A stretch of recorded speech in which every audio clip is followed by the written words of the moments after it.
Buenas, gente. Estoy aquí preparando el sustrato que, quieras o no, es una parte muy importante. Y de paso os enseño cositas que a lo mejor os van a hacer mucha falta. Yo, por ejemplo, utilizo toda esta clase de instrumentos, un cepillo viejo para luego barrer, aparte de la escoba, el cubo, tal. No creo que haya costado mucho nada de esto. Como podéis ver, estos tamices son bastante nuevecitos. Y lo que hago es básicamente esto. Luego me vengo aquí, hago así. Es importante que esté seco. Voy a hacerlo solo un poquito. ¿Veis? Ya ha soltado algo de polvito. Y ahora venís aquí. Pongo esto aquí. Lo relleno así. Intento quitarle todo el polvito posible. Aquí es que hay mucha de arena, mucho de partículas finas que no son despreciables. Aquí hay mucho resto de, sobre todo de raicillas, pero también ahí se queda la arena. Sobre todo es la arena lo que me interesa quedarme. ¿Ves? Y aunque parezca muy fino, luego puedes hacer así. Es que no se va a ver, bueno. Pensaba soplarle y eso es lo tamizas, como si fuera comida de canarios, ¿no? Si alguna vez habéis hecho así. Bueno, y luego todo esto hago así y lo echo aquí, que no sé exactamente qué utilidad puede tener, pero mira, por si acaso. Y es que me preguntó un chaval que qué sustrato usaba y yo la verdad es que no sé cómo decirle que no hay que rayarse por eso. O sea, no hay que preocuparse por la clase de sustrato que uses, porque es que les da igual a las plantas. O sea, mientras tenga una serie de características, me he puesto aquí a rebuscar y he sacado todos estos tipos de cosas que he encontrado aquí. Es un tipo de arlita expandida, hay de muchas clases. Luego también he encontrado restos de caracoles y caracolas. Este es de acuario, este es uno típico de caracolas que ya he enseñado. Esto es un trozo de pizarra, grava pequeñita, grava más grande, pómice, también hay de muchos tamaños. Estos son hojas de crasas que son muy duras, aguantan mucho, y corteza de, me parece que es de pino, es madera en todo caso. También hay grava volcánica, grava de sílice, aparte de la arena de sílice que no he podido sacar. Esto es un tornillo viejo y oxidado, aunque no lo parezca. Y aquí pues tenemos ladrillo machacado, que es al final con mucho tiempo se acaba quedando así, se vuelve como, se erosiona un poquito. Esto es el Kiryu, se reconoce por el color naranja, porque está soltando hierro, lo tengo por eso. Y esta es la kadama, me parece que es la peor porque luego haces así y eso no lo quieres. Este polvillo no ha apretado casi.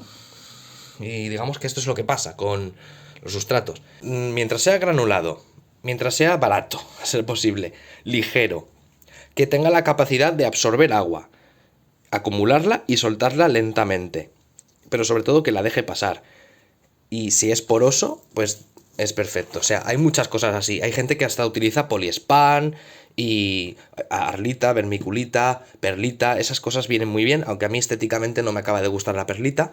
Pero que, vamos, que no tenéis que rayaros. Las plantas se adaptan fácilmente a muchas situaciones. Y esto es un poco el universal que puedo usar. Yo gastaría un poco más de corteza a ser posible de pino o de lo que se usa para tener orquídeas, iba a decir. Sí, orquídeas. Lo que pasa con la corteza, esto es corteza de pino, que esta tendrá más de 25 años, la pilló mi padre hace muchísimo tiempo. La puedes romper así, o yo esta la dejo para ponerla así sobre el sustrato y que primero refugio, retiene la humedad y tal. Bueno, lo que pasa con esto es que se degrada, pero muy lentamente, porque necesita la coacción de una bacteria que se alimenta de esto. Y por eso ahora os voy a decir una cosita que le pasa, y es que para poder degradar esto necesita esa bacteria recoger el nitrógeno de alrededor del sustrato para poder mezclarlo con esto que no tiene casi nutrientes y de esa manera hacerse el pan de cada día. Entonces, de manera indirecta reduce un poquito la cantidad de nitrógeno que hay. O sea, no te tienes por qué preocupar. Y digo orquídeas porque ese sustrato no es muy barato, es muy fácil de conseguir. Pero para que veas que lo poco que importa el sustrato, hay un chiste ahí rondando por Europa que dice: si fueras un dentista podrías tenerlo en dientes. Y lo gracioso es que funcionaría. O sea, no sé cuántos dientes harán falta para poder hacer esto, pero bueno, que en principio da un poco igual. Y si tuviera que prescindir ahora mismo de un tipo de sustrato en particular, yo cogería la Kadama, fuera. No tiraría más. Pondría hasta arcilla de huerto, si os digo la verdad, porque en esencia es lo mismo. Hay una cosita que pasa con la Kadama que me parece que no la habéis escuchado en ningún sitio. Lo del intercambio catiónico, que alguna vez habremos escuchado, que es la capacidad que tiene un sustrato de retener además nutrientes. Y la arcilla, por las cualidades que tiene, es la que mejor lo hace. No es la única, pero lo hace. La puzolita también lo hace. La arcilla además tiene una cosita, que es que se absorbe muy bien la humedad, pero luego se vuelve impermeable. Es una cosa por cómo funcionan sus moléculas, son así como sus cristales internos, por así decirlo. Es como que están así al principio, con lo cual el agua pasa, pero a medida que se va hinchando de agua, se ponen en horizontal. Claro, todas las capitas en horizontal al final bloquean el agua, y por eso los lagos no se les va el agua. Muchos lagos que tienen limo y tienen de todo, acaban así. Pero el problema que tiene eso es que, gente, no es lo que creo que no lo han dicho nunca, es que a menos que riegues con agua de osmosis o esté lloviendo a menudo en vuestro sitio, esos nutrientes solo se van a ir acumulando y acumulando y acumulando, porque hasta en el agua de vuestro grifo hay nutrientes. ¿Qué pasa? Que al final hay tantas sales que altera el pH, y no solo puede perjudicar a la planta directamente, sino que lo más importante es que os va a matar las micorrizas. Se lo vuelve tan ácido, tan salino, que acaba matando a las micorrizas, y después suele ser una serie de catástrofes, porque mueren los hongos, se pudren ahí de abajo, se genera un ambiente anóxico, sin oxígeno, mueren las raíces y es un pateo. Claro, lo que ha pasado con el tema de la Dana, que además, que ahora que se ha puesto medio a llover, me estoy acordando, es que como tenemos aquí en la Comunidad Valenciana, sobre todo, un suelo muy arcilloso, ha tenido la capacidad, o sea, ya no tiene más capacidad de absorber agua.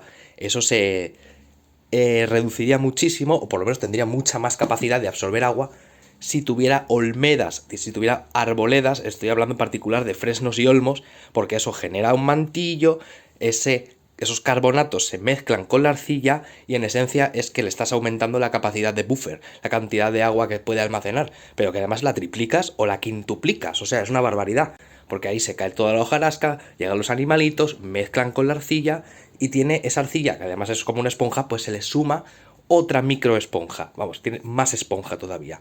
Estaban todos los barrancos llenos de caña, que eso no hace absolutamente nada, solo da problemas, y los sitios que podrían estar mejorándose y volviendo a tener árboles no les dejan por A o por B, pues hay todo un tema, ¿no?, de especulación urbanística ahí, que ya está todo relacionado, ¿no?, pero que eso ya lo sabíamos desde hace 40 años, pero a la gente le ha sudado la lo que hay. Otra cosa que no me gusta de esta que estoy viendo ahora, de la Arlita, es que genera una serie de bolsitas entre medio, y cuando le va cayendo el polvito, porque esto se va degradando muy lentamente, si tiene Kadama más, se va degradando, se va quedando entre los huequecitos, que son bastante grandes, y acaban haciendo un puñetero tapón.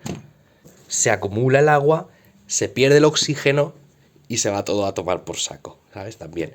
Eso de que ten cuidado, no vayas a ahogar a las plantas. También depende un poco de cuánta agua puede absorber cada especie. Hay algunos, los cactus, explotan al final. O sea, si les pones demasiada agua, petan. Y, o sea, no petan en plan explosión, ¿no? Pero, vamos, que les acaban muriendo por eso. Pero lo que pasa realmente con el agua es que tenga oxígeno. Gracias a eso, la hidroponía, que prácticamente cualquier planta puede vivir en hidroponía, se debe gracias a eso, no a que estén metidas en agua. Están literalmente metidas en agua, pero ese agua tiene una gran cantidad de oxígeno disuelto. Algunas, la mayoría, simplemente con que haya un filtro moviendo ese agua, ya se oxigena. Otras necesitan además un suplemento de oxígeno. Me parece que así son los tomates y cosas así. Pero árboles, como por ejemplo los Crataegus, en hidroponía podríais tenerlos. Yo también tengo esto, que es la zona, bueno, esto es como lo más grueso, que si alguna vez se lo he puesto a alguien. No es exactamente lo mismo que este es mucho más fino. El tacto ahora mismo es arena de desierto o de playa. ¡Oh, qué gustito! Pero bueno, que no... Esto me imagino que para crasas y para cactus va bien, pero tenéis que regarlo poco. Porque al final lo malo que tiene todo esto, que sí, lo ves así súper guay, súper suave y fino, pero el problema es que cuando esto se humedece se hace una plasta. y ahí dentro no queda absolutamente nada de aire, ese es el problema.